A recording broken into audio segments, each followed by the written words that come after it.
Principio sobre el uso de la fuerza.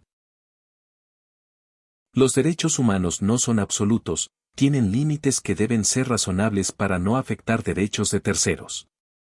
En ese sentido, el uso de la fuerza como una potestad del Estado para imponer límites a diferentes situaciones que se pueden presentar en la realidad, también está sujeto a diferentes limitaciones y restricciones por parte de las autoridades y agentes del Estado. Principio de legitimidad. Sobre este principio para el uso de la fuerza, debemos destacar que el objetivo del Estado siempre será lograr la seguridad, la paz y el respeto a la dignidad de las personas.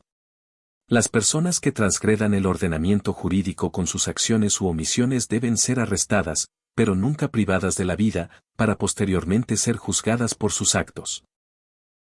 Privar de la vida a una persona que está en desventaja frente a los elementos de seguridad o algún agente del Estado, señala la Corte Interamericana de Derechos Humanos, se considera una privación arbitraria de la vida, violatoria de la Convención Americana de Derechos Humanos.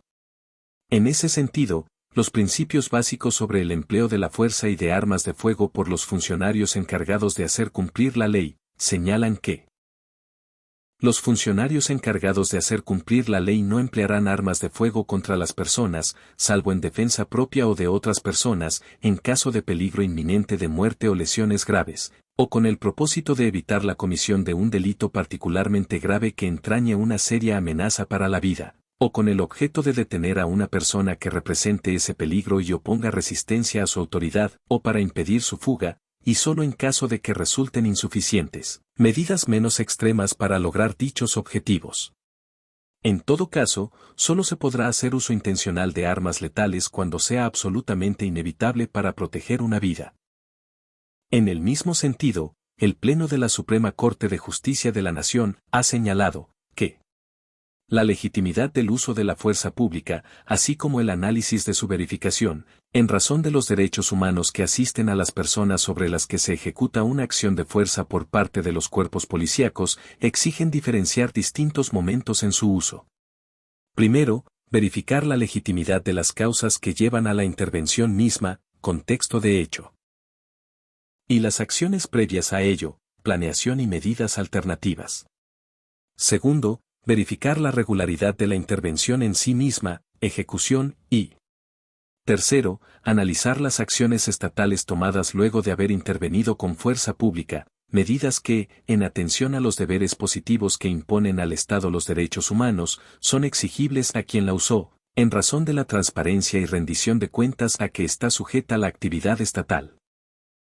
Es decir, la legitimidad en el uso de la fuerza implica que debe de existir una justificación por parte de los agentes del Estado, que, según la Corte Interamericana de Derechos Humanos, se determina, tomando en cuenta tres momentos fundamentales: a. Las acciones preventivas, b. Las acciones concomitantes a los hechos, y c. Las acciones posteriores a los hechos.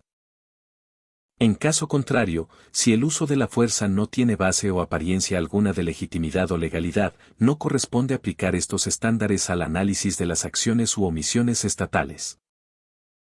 Sobre el particular, la Corte Interamericana de Derechos Humanos, invocando los principios básicos sobre el empleo de la fuerza y de las armas de fuego por los funcionarios encargados de cumplir la ley, ha señalado que los agentes estatales no pueden usar armas de fuego contra las personas, salvo en los siguientes supuestos: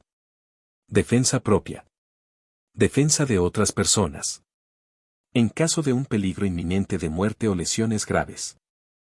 con el fin de evitar la comisión de un delito grave que ponga en peligro el derecho a la vida, con el propósito de detener a una persona que represente un peligro y que ponga resistencia o para impedir su fuga, tal como lo ha señalado la propia Corte Interamericana de Derechos Humanos. Solo podrá hacerse uso de la fuerza o de instrumentos de coerción cuando se hayan agotado y hayan fracasado todos los demás medios de control.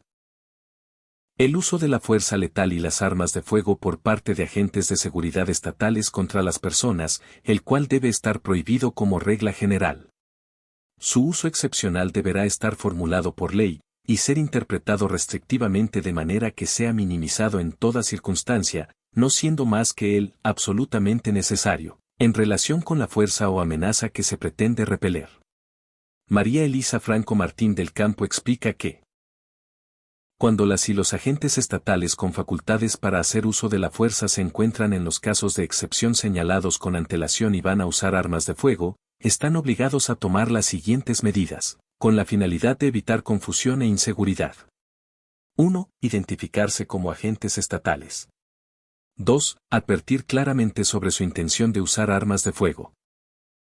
Para ello, es indispensable que el Estado brinde una adecuada profesionalización a las autoridades, a los elementos de seguridad y a los agentes del Estado, la cual debe cumplir con el ciclo de la profesionalización, que abarca la debida selección de los servidores públicos, la capacitación para que conozcan los principios bajo los cuales puede hacer uso de la fuerza, las normas y los protocolos, así como un entrenamiento adecuado para que en la situación o evento específico decidan asertivamente,